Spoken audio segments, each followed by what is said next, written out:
میں نے یہ کہا تھا نقطۂ نوری کے نام او خودیست. اب نقطۂ نوری کو آپ کیسے پڑھیں گے؟ نقطۂ نوری تو نہیں کہیں گے. نقطۂ نوری کہہ دیں تو سکتہ آ جائے گا، بریک آ جائے گی. کیوں جی ڈاکٹر صاحب، اگر نقطۂ نوری پڑھے تو سکتہ آتا ہے کہ نہیں آتا؟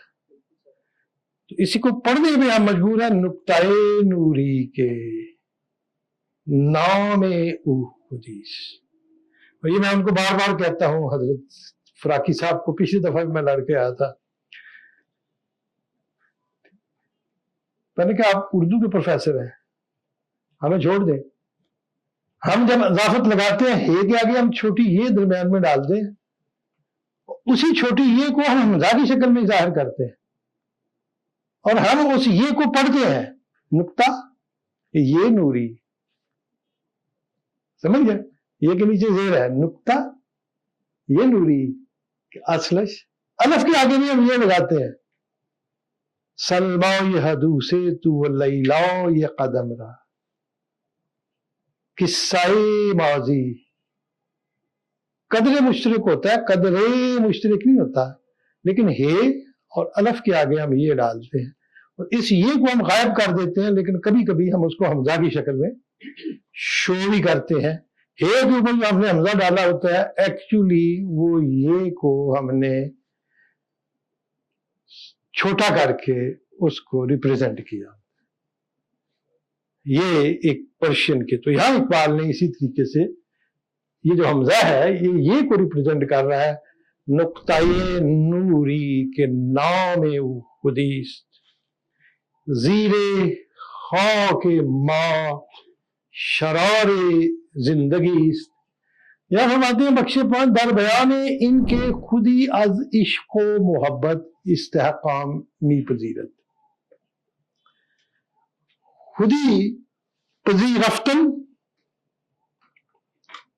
پذیرفتن کا مطلب ایگزیکٹ وہ لفظ ہے جس کو عربی زبان میں قبولیت کہتے ہیں، قبول کرنا. پذیرش، پذیر، دل پذیر، جس چیز کو دل قبول کر رہا ہو. یہ یہاں پہ جو اقبال کہتے ہیں کہ استحکام می پذیرت، کہ عشق اور محبت سے خود ہی استحکام کو قبول کرتی ہے، ایکسیپٹ کرتی ہے. اس کے اندر کوئی اگر اسٹرینتھ آتی ہے تو عشق اور محبت سے آتی ہے. محبت کا معنی لو ہے، لو میں پیورٹی ہے، اور عشق کے اندر ڈیڈیکیشن ہے، ڈیڈیکیشن لو. اور آج آپ یہ لکھ لیں کہ عشق کا لفظ جو ہے وہ عربی کا لفظ نہیں ہے، اور یہ لفظ اسلام کی پہلی صدی میں مستعمل نہیں تھا، اس کے بعد یہ لفظ آیا. بڑے لوگ کہتے ہیں کہ عشق پیچیں کی طرح ہے، جیسے بیل ہوتی ہے جو ککر پہ چڑھ جائے اور وہ اس کو چوس لیتی ہے، اسی طرح عشق انسان کو. یہ ایسی باتیں ہیں. عشق کے معنی آپ بیان نہیں کر سکتے کیونکہ رومی کہتا ہے میں نہیں بیان کر سکتا. کیا کہتا ہے؟ گرچہ تفسیر قلم روشن گرست، اگرچہ قلم کے لکھنے سے ایک تفسیر جب کی جائے کسی چیز کی وضاحت تو اس چیز کو زیادہ واضح کر دیتی ہے، لیکن عشق بھی زبان روشن ترست، لیکن بغیر کچھ کہے ہوئے عشق جو ہے وہ روشن ہو جاتا ہے، واضح ہو جاتا ہے. خود قلم اندر نوشتن می شتاف، لکھتے ہوئے میرا قلم دوڑ رہا تھا، چون بے اشکامت قلم بر خود شنافت، جب عشق کے لفظ پہ قلم پہنچے گا تو ٹوٹ گیا ہے. رومی یہ کہتا ہے کہ کسی سے پاسبل ہی نہیں ہے کہ عشق کی وضاحت کر سکے. یہ خود ہی اپیئر ہوتا ہے اور خود ہی اپنی وضاحت کر دیتا ہے. بڑی امپورٹنٹ چیز ہے. اگر کسی نے اس کے معنی کرنے کی کوشش کی ہے یا ہم مجبور ہو جاتے ہیں، ہم اس کو انگلش زبان میں ڈیڈیکیشنل لو کہتے ہیں. ایسا مقصد کے لیے آپ کی محبت جس میں آپ کوئی بھی رسک لینے کے لیے تیار ہو جاتے. اب شیریں کیا چیز تھی؟ کچھ بھی نہیں تھی. سمبل ہے نا. بادشاہ اٹھا کے لے گیا تھا سمبولکلی. کرسچن لڑکی تھی, دودھ دوتی تھی, لے گیا. اب فرحاد اس کو پانے کے لیے, اس کو پتا ہے کہ بادشاہ لے گیا, اس کی بیوی ہے. تو actually he is fighting with the king.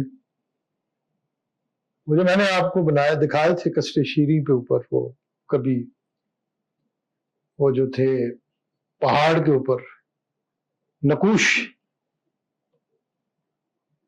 بیستون پہ بغستان کے, اگر آپ کو یاد ہو, وہ خسرو پرویز سے کوئی تقریباً 1100 برس پہلے ڈیریش نے فرسٹ دارا اول نے بنوائے تھے. پہاڑ کھڑا تھا, نقوش آج بھی چمک رہے ہیں کہ کیسے کارونگ کروائی تھی کیل نے. بڑی شے تھا وہ. کہیں کاریزے بنا رہا تھا زمین کے نیچے کھود کے, اور یہ جو کچھ ٹنلز ہیں ایرانیوں کی, وہ بھی کاریزوں کی شکلیں ہیں. کہیں وہ سمندر کو بنا رہا تھا نیل کے ساتھ, نہریں بنا, اس وقت جب کوئی کرینے نہیں تھی, کچھ نہیں تھا. دارا کہیں پہاڑوں کے اوپر کھدائی کرا رہا تھا.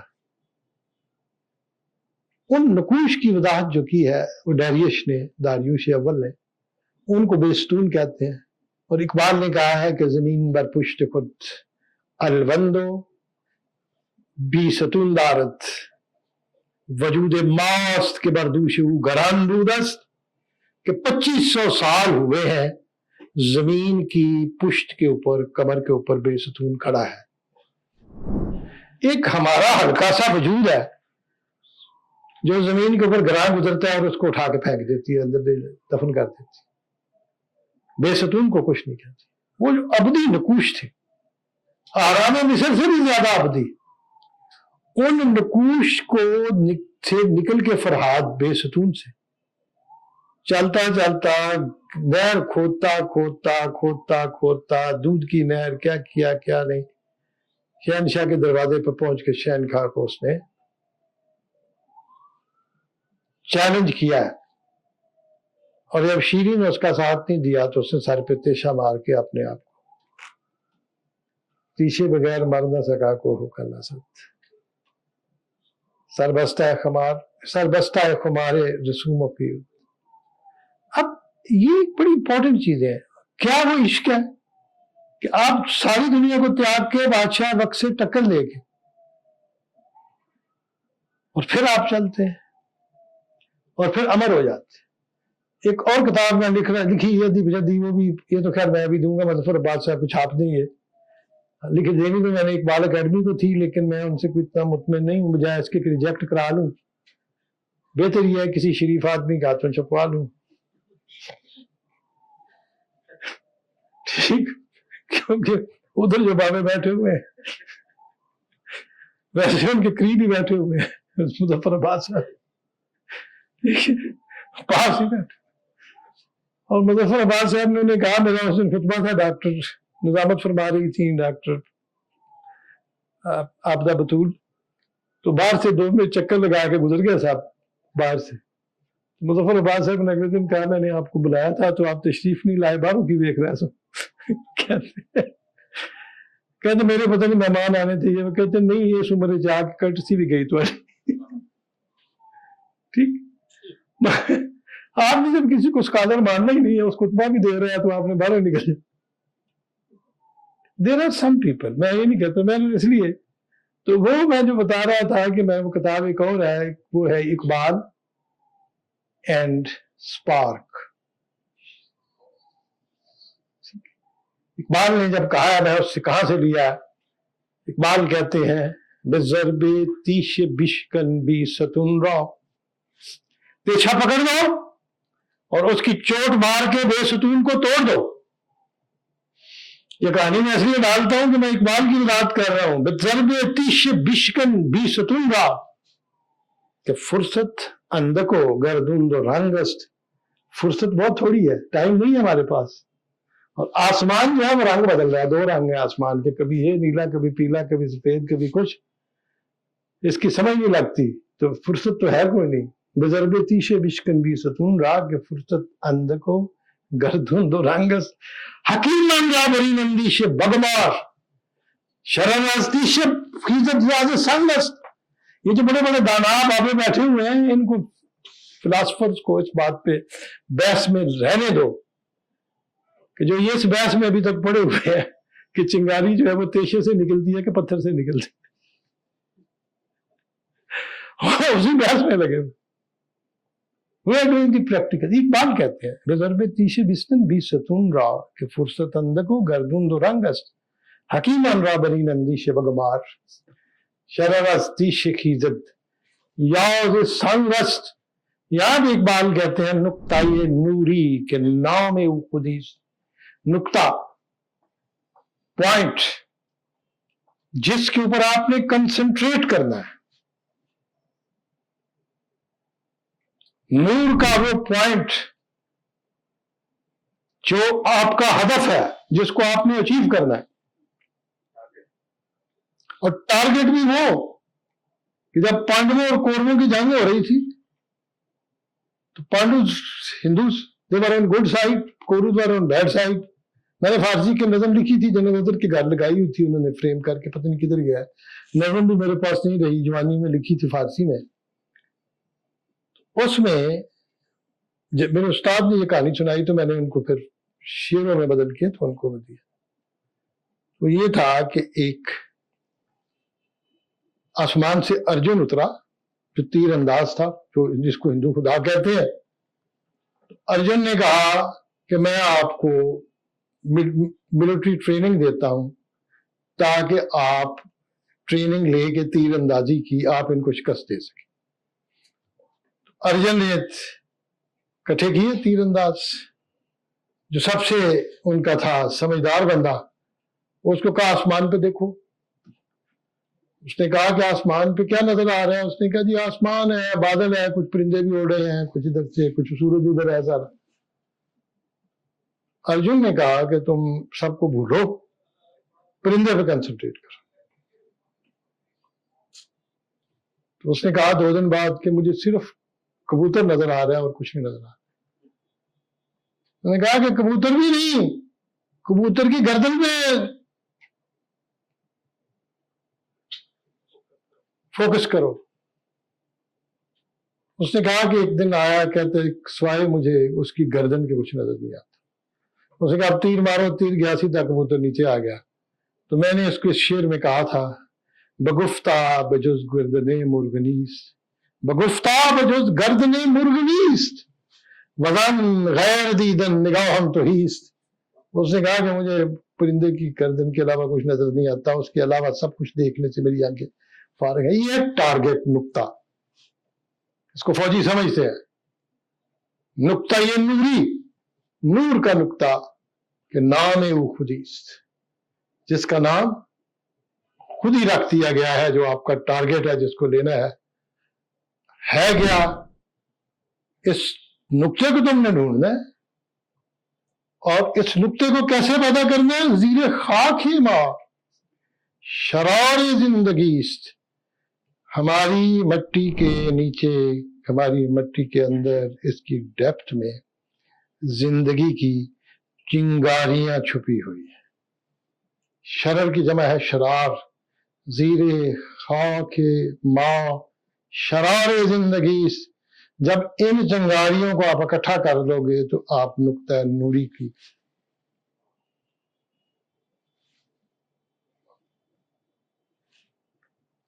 تشکیل کر سکو, وہ آپ کے سامنے آ جائے گا. حضرت فرماتے ہیں کہ از محبت می شود پاینده تر زنده تر سو زنده تر تابنده تر. اقبال کے ہاں یہ خوبی ہے جس کا ذکر ڈاکٹر ریاض نے کیا تھا, ڈاکٹر محمد ریاض نے بہت سال پہلے. وہ فارسی کے سمپل الفاظ اور سمپل افعال کو اکٹھا کر کے ان کو ریپیٹ کر کے ان کے اندر میوزک پیدا کر کے اور ان کی ترتیب ایسے باندھتے ہیں، اس چیز کی وضاحت کر دیتے ہیں، اور یہ چیز شاید کسی اور شاعر میں نہیں ہے۔ زندہ تر سو زندہ تر تابندہ تر۔ از محبت، خودی کا نقطہ یا خودی محبت سے یہ پائندہ تر ہو جاتی ہے۔ پائندہ کا مطلب ہوتا ہے پائیدار، جس کے پاؤں مضبوط ہو، پائند تر، ایور لاسٹنگ، مستحکم، بے ستون کی طرح۔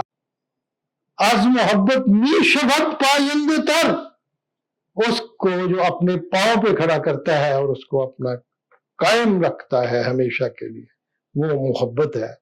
اور اس کے فرماتے ہیں جب قائم ہو جاتی ہے تو پھر زندہ تر ہو جاتی ہے، سو زندہ تر، زیادہ جلانے والی، تابندہ تر، اور زیادہ چمکنے والی۔ یہ جو تین سٹیجز ہیں، چار سٹیجز ہیں، پائندہ ہونا، اس کے بعد زندہ ہونا، سو زندہ ہونا، اور تابندہ ہونا، یہ محبت کے کام ہے۔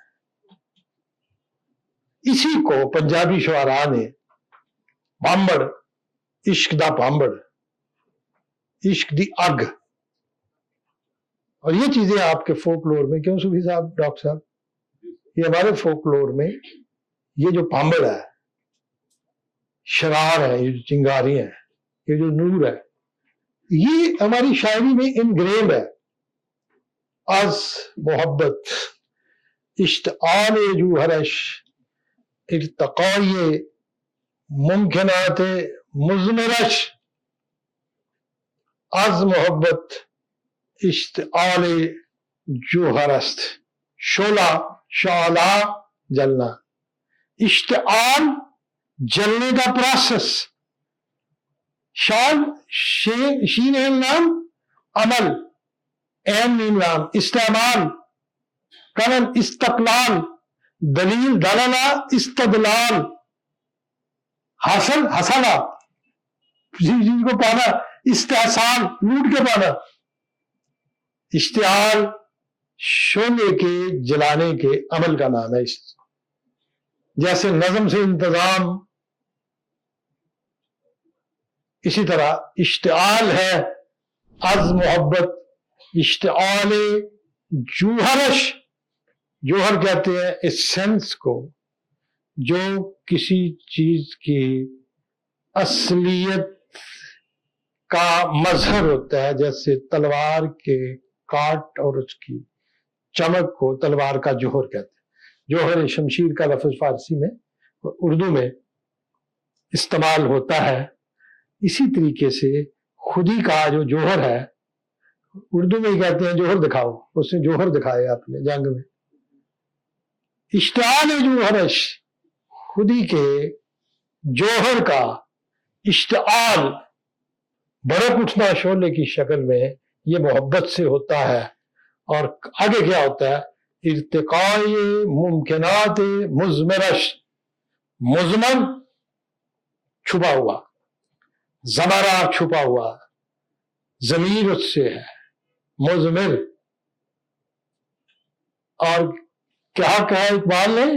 ممکنات مضمرش، ممکن کا مطلب ہوتا ہے پاسیبلٹی، امکان، جو امکان ہو سکے، پاسیبلٹی۔ انسان کے اندر خودی کی جو مضمر چھپی ہوئی پاسیبلٹیز ہیں، پوٹینشیلز ہیں، ہڈن انرجیز ہیں، ان کا ارتقاء بھی محبت سے ہوتا ہے۔ اور ارتقاء کا لفظ جو ہے رقا سے نکلا، رقا کا معنی ہوتا ہے پروگریشن، سوفسٹیکیشن، پیوریفیکیشن۔ ارتقاء سوفسٹیکیشن کے ساتھ بڑھتے بڑھتے آگے ایک نئی شکل کو اختیار کر لے، اس کو ارتقاء کہتے ہیں، جس کو ہم نے ایوولوشن کہا ہے۔ لیکن عربی زبان میں ارتقاء کے معنی تھوڑے سے ایوولوشن سے ہٹ کے ہیں۔ ایوولوشن کسی طرح کی بھی ہوتی ہے، لیکن ارتقاء کا مطلب جو ہوتا ہے وہ ریفائنمنٹ کے ساتھ اس کی ایوولوشن ہے۔ یہ اگر آپ معنی سمجھ لیں تو پھر آپ کو اس کی سمجھ لگ جائے گی۔ ارتقائی ممکنات مضمرش، اس کے چھپے ہوئے مضمر جو ہے ہڈن پوٹینشیلز، ان کی پاسبلٹیز جو ہیں ان کے اندر، اس کا ارتقاء۔ اب اگر آپ یہ کہہ دیں کہ یہ ہے کیا ممکنات کی میں مثال دیا کرتا ہوں، جب آپ پرانا کلاک ہوتا تھا، ہفتے کے بعد اس کو کھڑے ہو کے سٹول پہ کھڑے ہو کے یا سیڑھی پہ اس کو چابی دی جاتی، وہ چابی ہوتی تھی، اس سے وہ ہفتہ چلتا رہتا تھا۔ آپ نے اس کے اندر ایک ایسی انرجی ڈال دی سپرنگ کے اندر جو نظر تو نہیں آ رہی لیکن اس کو موو کر رہی ہے۔ اور قادر صاحب، جاوید صاحب، ایگزیکٹلی ہماری ذات کے اندر، ہارٹ کے اندر، ڈاکٹر صاحب بہتر سمجھتے ہیں، ایک ایسی پوٹینشل رکھ دی گئی ہے جو ہمارے ہارٹ کو موو کر رہی ہے۔ اسی کا نام زندگی ہے۔ جس کسی نے کہا کہ چابی عمر والی جدو مک جانی تے کڑی چلدی رک جانی۔ ارتقاء ممکنات مزمرش فطرت ہے، آتش اندوزت عشق، عالم افروزی بیاموزت عشق، فطرت ہے۔ فطرت جو ہے اس کو ہم نیچر کہتے ہیں، لیکن جب میں قرآن کو پڑھتا ہوں، فطر السماوات والارض، تھوڑا سا اس سے ہٹ کے معنی واضح ہوتے ہیں جو ہمارے پاس فطرت کے ہیں۔ نیچر نہیں ہے، یہ صرف اس کی پیدائش کے اندر جو چیز انگرین کر دی گئی ہے اس کا نام فطرت ہے۔ وجہ اس کی یہ ہے کہ ہمارے پاس پرابلم صرف یہ ہوتا ہے، میں آج کل بڑا مشکل میں ہوتا ہوں، میں انگلش میں کتاب لکھتا ہوں تو کتاب لکھنا کوئی مشکل نہیں ہوتا، لیکن جب اقبال کے اشعار کا میں ترجمہ کرتا ہوں انگلش میں، پھر میں کہتا ہوں کہ میرے پاس کوئی انگلش کا ورڈ نہیں مل رہا جو اس کو ریپلیس کرے پرشین یا عربک کے ورڈ کو ایگزیکٹلی، کیونکہ میں اس کو سمجھ رہا ہوتا ہوں، اس کی روح کو، اس لفظ کی۔ یہی وہ میرے لیے پرابلم ہے جب مجھے کوئی یہ کہتا ہے کہ اپنے فارسی اشعار کا ترجمہ کر دے، لیکن جو ہی کوئی ڈیمانڈ کرتا ہے 2-3 بندے جو ہے نا ترجمہ کر ہی دیتے ہیں اور شرح بھی کر دیتے ہیں، اور باری اس سے آگے بڑھنے کی کوشش کرتے ہیں میرے اشعار کی۔ ہے میرے پاس، اگلے دن بھی ترجمہ، انہوں نے کہا جی برگیڈ صاحب کو کیا کہے، ہم کرتے ہیں، میں ان پہ چھوڑ دیتا کیونکہ بہتر ہے کہ وہ ان پہ چھوڑ دوں۔ میں اپنے ورڈز جو میں نے فارسی کے اندر لکھتا ہوں، میں ان ورڈز کو میں نہیں کر سکتا کنورٹ، میرے سے پاسبل، اقبال سے بھی پاسبل نہیں تھا، اور اقبال نے اسی لیے فارسی کا سہارا لیا ہے اپنی شاعری میں۔ اگر ان کے پاس سبسٹیچیوٹ اردو میں ہوتا جو انہوں نے خود کہا ہے تو شاید پرشین کی ضرورت نہ پڑتی، پھر اس میں کرتے۔ تو اسٹرینتھ آف دی لینگویج جو ہے وہ تھوڑی سی اس پہ بھی ڈیپینڈ کرتا ہے۔ عالم افروزی بیاموزت عشق، عالم کہتے ہیں جہان کو، کائنات کو، افروختن کہتے ہیں روشن کرنا، افروز، بارہ فروختہ کا معنی اور ہے روشن کرنے کے بجائے غصہ دلانا یا کسی چیز کو اشتعال دلانا، بارہ فروختہ، لیکن افروختن کا مطلب ہے روشن ہے۔ اور عالم افروزی بیاموزت عشق، وہ خود ہی جو ہے وہ عشق سے جہان کو روشن کرنا سیکھ لیتی ہے، خود ہی انسان تک خود محدود نہیں رہتی، خود ہی پھر کائنات کو اپنے دامن میں سمیٹ لیتی ہے۔ زمین و آسمان و کرسی و عرش خود ہی کی زد میں ہے ساری خدائی۔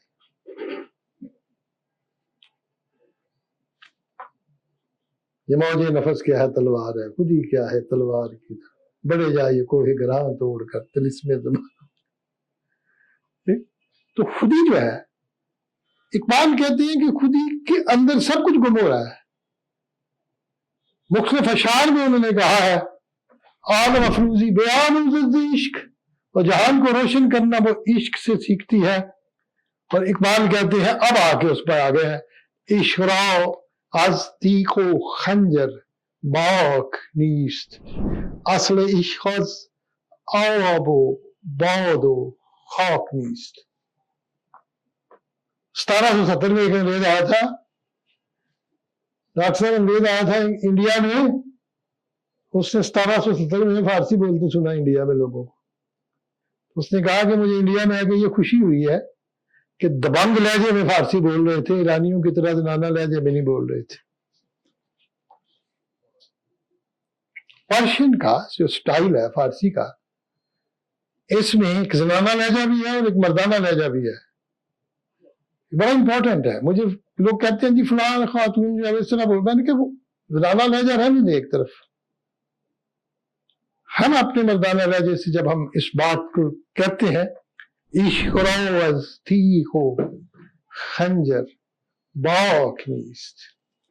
تیغ کو تیغ بولتے ہیں ایرانی، کاف کی آواز دیتے ہیں غین کو. تو کوئی کہتا تھی غین ہے ہی نہیں، لیکن میں جو کہ استاد ہوں، ایرانیوں کے استاد بھی تیغ ہی کہتے ہیں، جاہل تیغ کہتے ہیں. یہ فرق ہے. عشق رو از، عشق کو بھی عشق کہتے ہیں. عشق رو از تیغ و خنجر باک نیست. باک کا لفظ ہے ڈر. روزہا گر رفت گورو کہ در غمِ روزہا بیگاہ شد.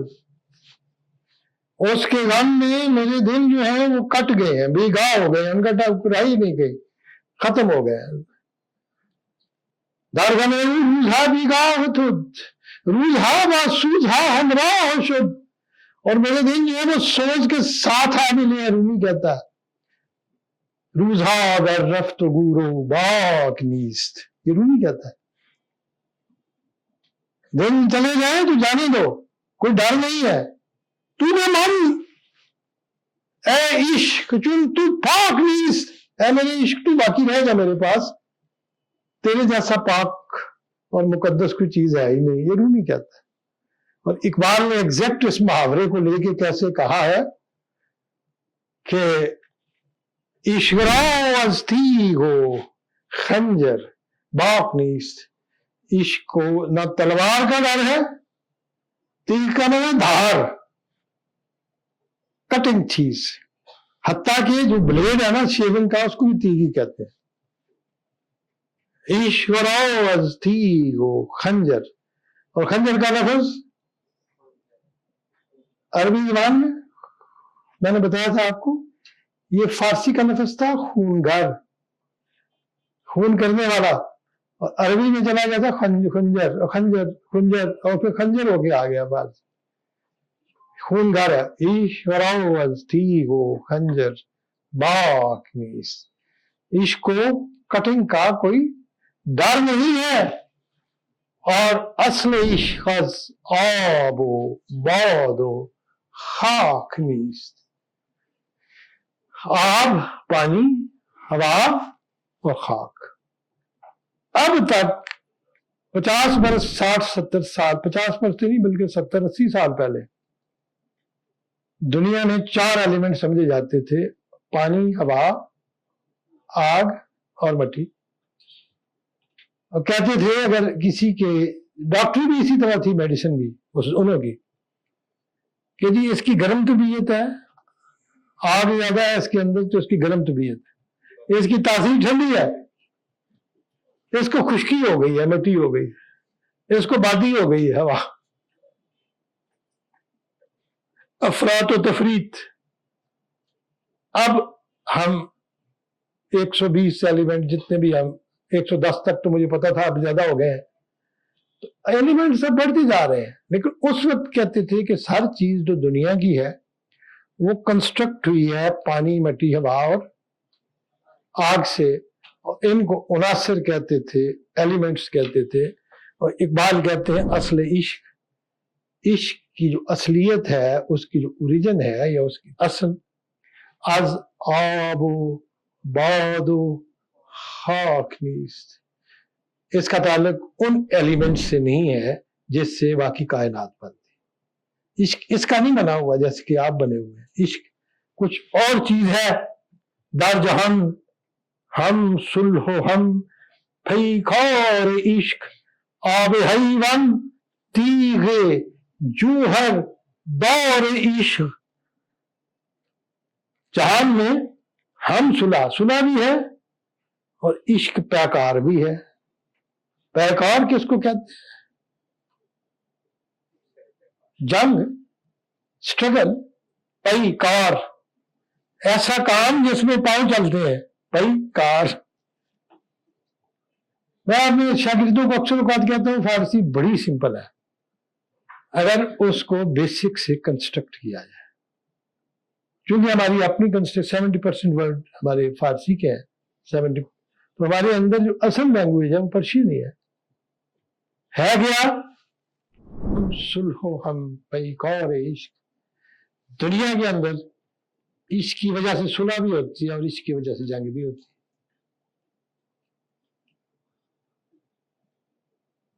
جس طرح ایک قوم نے مزاحمت کی ہے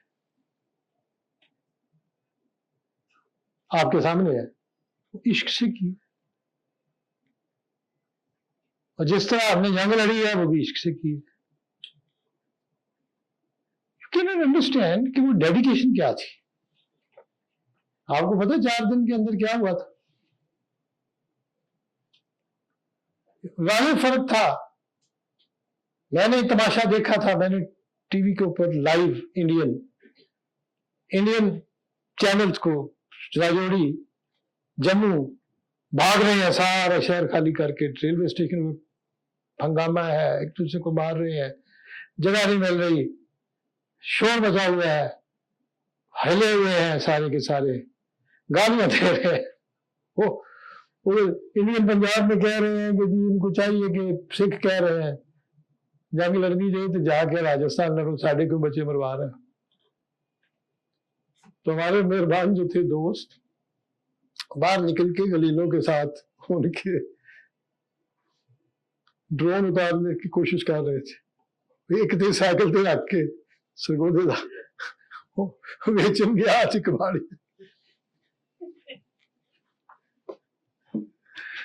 عشق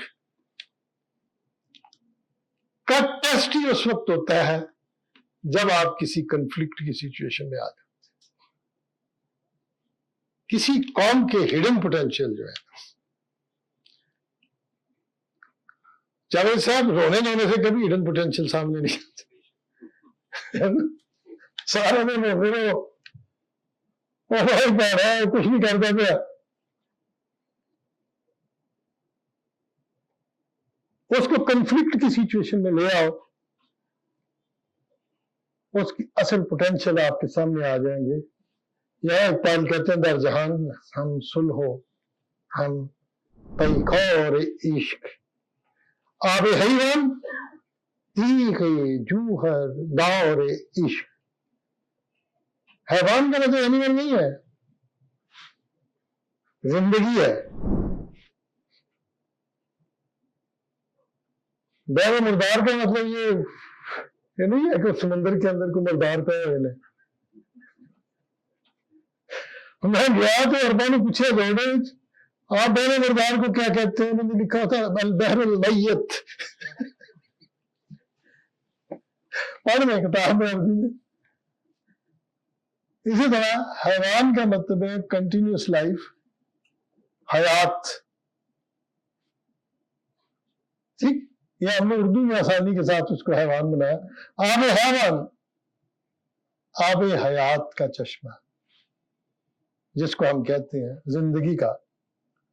عشق کی وجہ سے ہی آب حیوان ہے اور عشق کی وجہ سے ہی وہ تلواریں چلتی ہیں جن کا جوہر بہت تیز ہوتا ہے.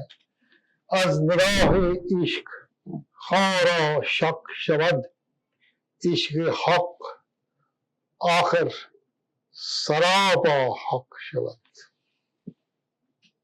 موجود خواتین و حضرات، کبھی کبھی میں ڈراتا بھی ہوں، کبھی کبھی حضرت اقبال وحدت الوجود کی طرف بھی آ جاتے ہیں، کبھی کبھی علامہ اقبال وحدت الوجود کی طرف بھی آ جاتے ہیں. اور یہ پوائنٹ ہے جہاں پہ 2 گروہ ہیں. ایک میاں اقبال صلاح الدین اور ڈاکٹر بصیر احمد برین صاحبہ کا ہے پوائنٹ آف ویو، وہ کہتے ہیں کہ ممکن ہی نہیں ہے کہ وحدت الوجود کی بات اقبال کرے، اور دوسرے تحسین فراقی صاحب کے وہ کہتے ہیں اگر یہ کہا جائے کہ کبھی کبھی اقبال وحدت الوجود کے قائل نہیں رہے تو وہ ٹھیک ہوگا۔ اور ایک میرا طریقہ ہے، میں یہ کہتا ہوں کہ ایک شاعر جو ہے پرشین کا، اس کے اوپر اتنی کیفیات آتی ہیں کہ کبھی کبھی اپنے آپ کو خدا کے بڑا قریب سمجھتا ہے، کبھی کبھی اس کو اپنی ہستی جو ہے مٹتی ہوئی نظر آتی کبھی کبھی، اور یہ کیفیت کا نام ہے، در حقیقت کسی حقیقت کا نام نہیں ہے۔ اور دوسری چیز یہ ہے کہ وحدت الوجود یا وحدت الشہود یہ فلسفہ ہے، دین نہیں ہے، نہ اس کو ماننے سے کوئی کافر ہوتا ہے نہ اس کو ماننے سے کوئی مومن ہوتا ہے۔ پرابلم یہ ہوا ہے ہمارے ہاں کہ جو فلسفہ تھا اس کو ہم نے دین بنا لیا ہے۔ کیوں جی؟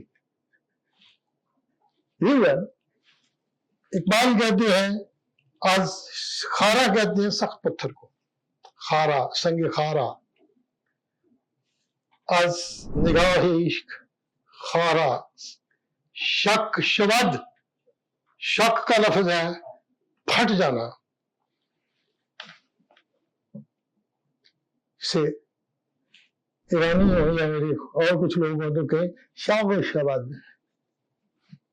میرے سے نہیں پڑھا جاتا، عربی کا لفظ ہے نا، عربی کے لفظ کو ایسے ہی پڑھیں جیسے عرب پڑھتے ہیں۔ آج نگاہ عشق، عشق کی جب نگاہ پڑتی ہے تو بڑے بڑے سخت پتھر اور چٹانیں پھٹ جاتی ہیں، شک ہو جاتی ہیں۔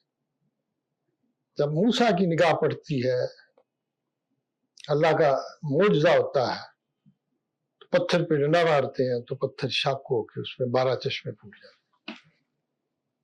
از نگاہ عشق خارا، سخت پتھر، شک شبد، اور عشق حق آخر سراپا حق شبد، حق کا عشق جو ہے وہ بندے کو بھی حق بنا دیتا ہے، سر سے لے کے پاؤں تک۔ اب مجھے نہیں سمجھ لگتی، میں ڈاکٹر صاحبہ سے، وہ بہت ہی پڑھی لکھی خاتون ہے، اللہ ان کو زندگی سے دے، ڈاکٹر بصیر احمد برین کو، میاں صاحب بھی بڑے نیک انسان ہے، لیکن میں ان کو میرا ہی جھگڑا چلتا رہتا، میں کہتا ہوں کہ نہیں، کچھ شعر ایسے ہیں جو بغیر وحدت الوجود کے آپ ان کی شرح کیسے کریں گے؟ کیا ہوتا ہے عشق حق سراپا حق شبد۔ اور آگے اقبال فرماتے ہیں عاشقی آموز و محبوبی طلب، چشم نوحی قلب ایوبی طلب۔ اللہ کے بندوں، یہ صلاح الدین ایوبی نہیں ہے، حضرت ایوب علیہ الصلوۃ والسلام جن کو اللہ نے آزمائش سے ڈالا، مبتلا کیا تھا بیماری کی حالت، اور صبر کیا تھا۔ صبر کی جو تلخی ہے، اللہ سے مانگنا اور اپنے آپ کو قائم رکھنا، یہ حضرت ایوب کی خوبی ہے۔ اور نوح کی آنکھوں کے آنسو جو تھے وہ ایک سیلاب کی شکل میں نمودار ہو گئے تھے۔ اقبال کہتے ہیں عاشقی آموز، عشق کرنا سیکھ لو، و محبوبی طلب، خدا سے ایک محبوب طلب کرو۔ محبوب کی ذات اقبال کی نظر میں اکثر و بیشتر حضرت رسول اللہ صلی اللہ علیہ وسلم کے بارے میں اقبال محبوب کا لفظ بولتے ہیں عموماً، لیکن محبوب سے مراد ایک ایسا مرد کامل بھی ہے آ کے دنیا کو سارے جھنجٹ سے نجات دلا دے گا۔ عاشقی آموز ہو محبوبی طلب، چشم نوحی قلب ایوبی طلب۔ آنکھ مانگنی ہے تو نوح علیہ السلام والی مانگ، اور دل مانگنا ہے تو حضرت ایوب کا مانگ، اور کیمیا کس کو کہتے ہیں، ایسی چیز یا ایسا فنومینا، کیمیا گری ایک ایسا فنومینا جس میں کسی چیز کو ٹچ کر کے سونے میں تبدیل کر دیا جائے، اس کو کیمسٹری کا لفظ الکیمی۔ تو ایکچولی اس کی جو بیسس تھی وہ تھا دھات کو سونے میں تبدیل کرنے کا عمل۔ علامہ فرماتے ہیں کیمیا پیدا کنز مشت گلی، مٹی کی مٹھی سے کیمیا کا اثر پیدا کر، جسم ٹچ کر جائے، جہاں تیری مٹی کی مٹھی اس کے اندر سے خاک کیمیا ہو اور سونے میں تبدیل ہو جائے سب کچھ جو تیرے ہاتھ میں آئے۔ اور بوسے زن بر آستان کاملی، کسی کامل انسان کے آستان کے اوپر بوسا دے، بوسے زن بر آستان کاملی۔ یہاں پہ اقبال اب ہمیں اور آگے طرف لے گئے ہیں، شمع خود را ہم چرومی بر فروز، روم را در آتش تبریز سوز۔ اپنی شمع رومی کی طرح جلا لو اور اپنے روم کو تبریز کی آگ میں جلا دو۔ مطرب بیتی غزلی از مرشد روم آور، مطرب بیتی غزلی از مرشد تاغوت زند جانم در آتش تبریزی، تاکہ میری جان تبریز کی آگ میں غوطے مارنا شروع کر دے۔ گوئیے رومی جب تبریز کا لفظ آتا ہے تو شعر،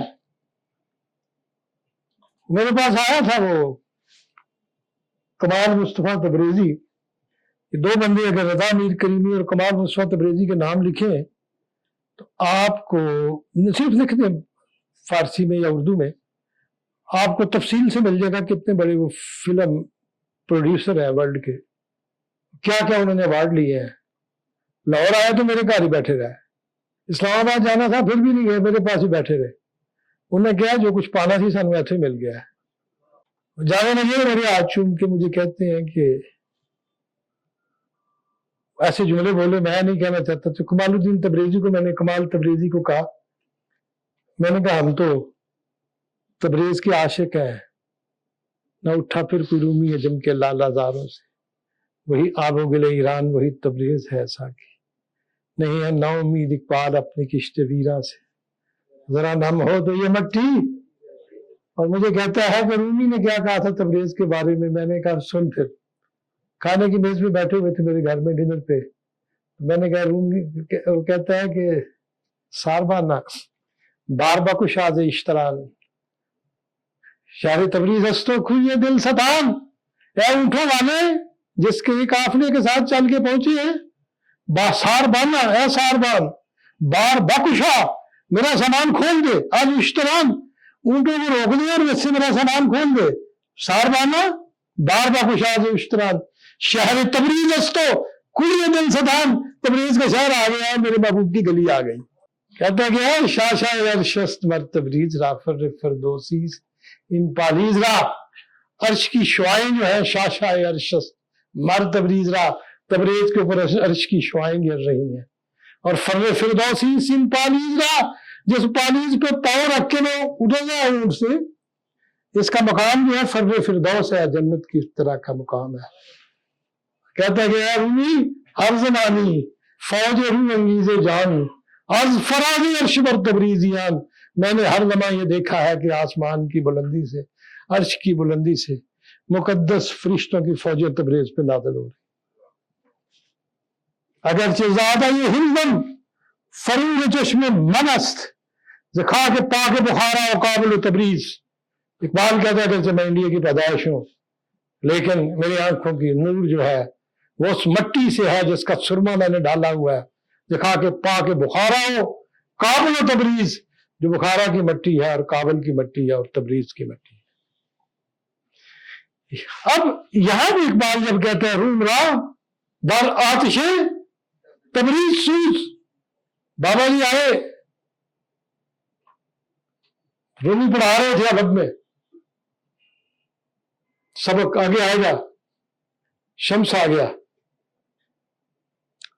شمس کھڑا ہو گیا, رومی نے توجہ نہیں دی.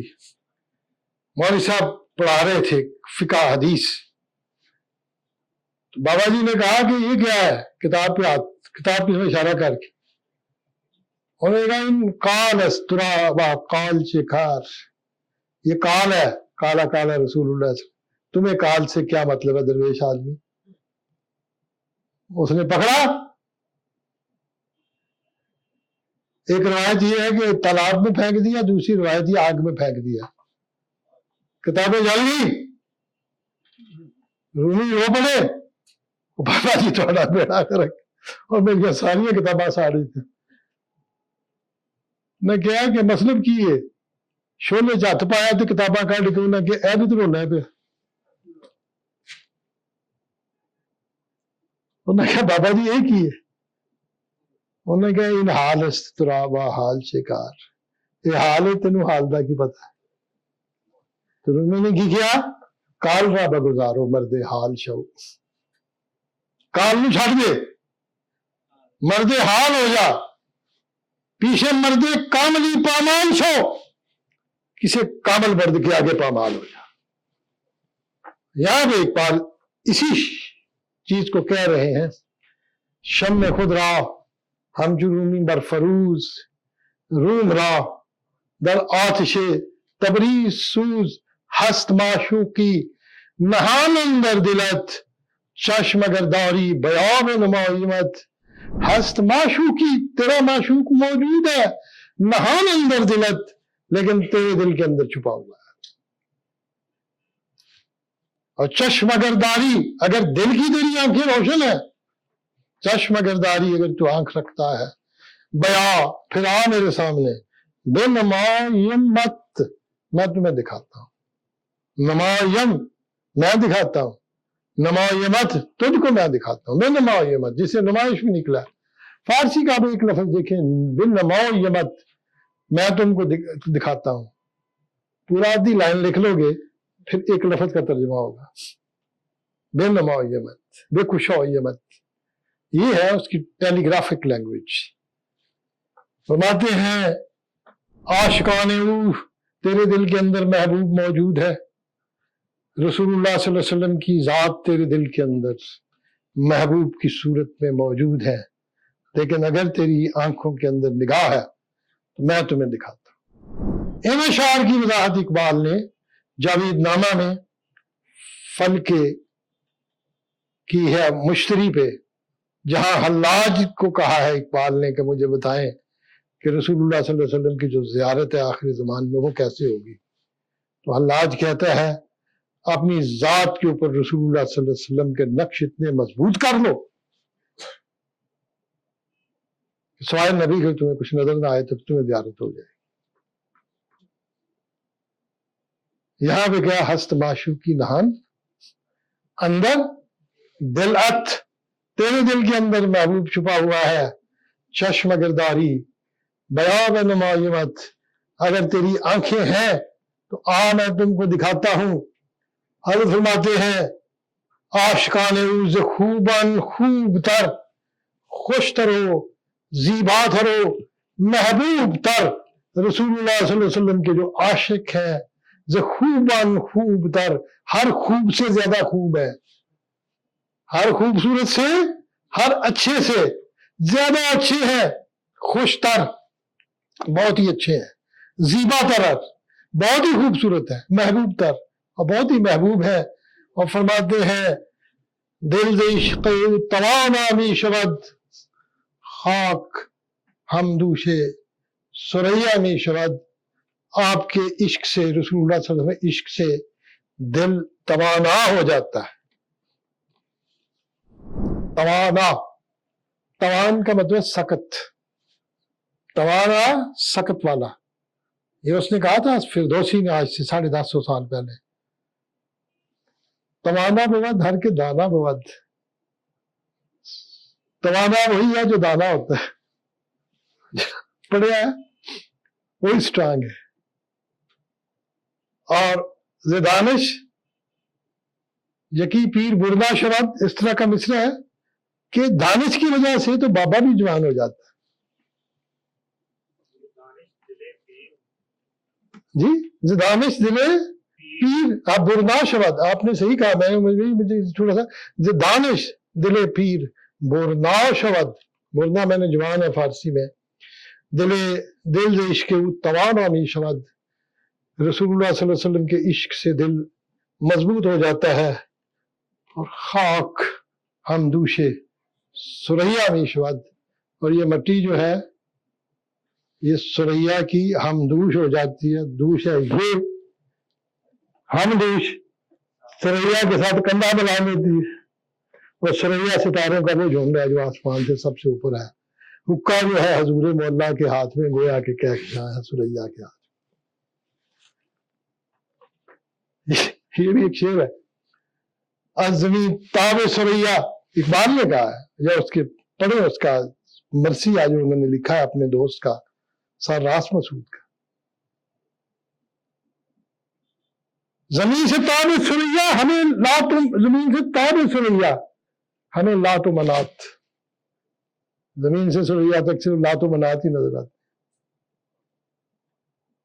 اور یہاں پہ سریا خاک انسان کی مٹی جو ہے حمدو سے سریا میں شبد.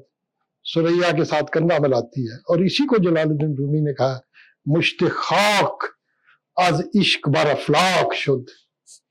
مٹی کی مٹھی عشق کی وجہ سے آسمانوں پہ پہنچ گئی. کوہ در رقصام دو چالاک شد. پہاڑ جو ہیں وہ رقص کرنے لگے اور پھر ایکٹیویٹ ہو گئے. عشق جانے تور آمد آج کا تور مست و خرم موسیٰ سائے کا. عشق تو تور کی جان بن گیا تھا اور تور مست ہو گیا تھا اور موسیٰ جو تھا بے ہوش ہو کے نیچے گر گیا تھا.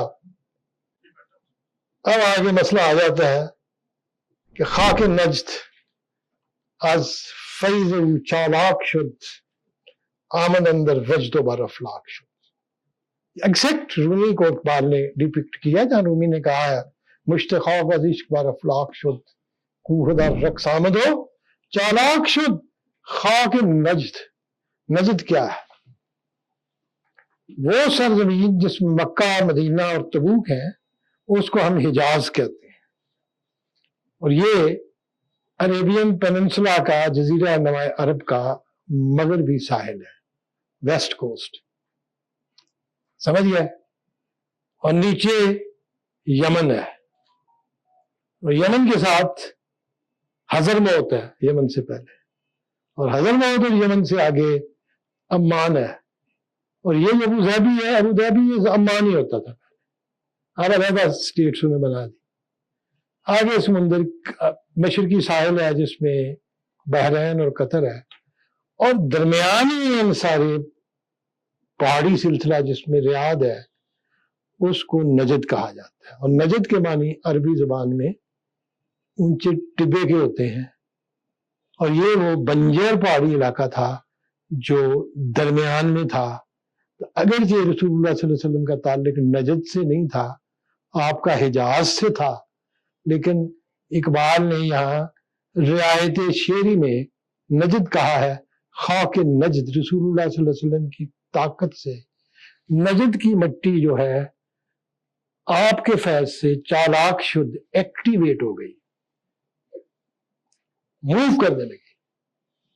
خاک نجد فیض چالاک شد آمد اندر وجد. وہ وجد میں آ گئی. وجد وہ ہوتا ہے کہ جب آپ کو ایک ایسی حالت میں آپ آ جائیں ایکسٹیزی کی جس کو انگلش میں کہتے ہیں.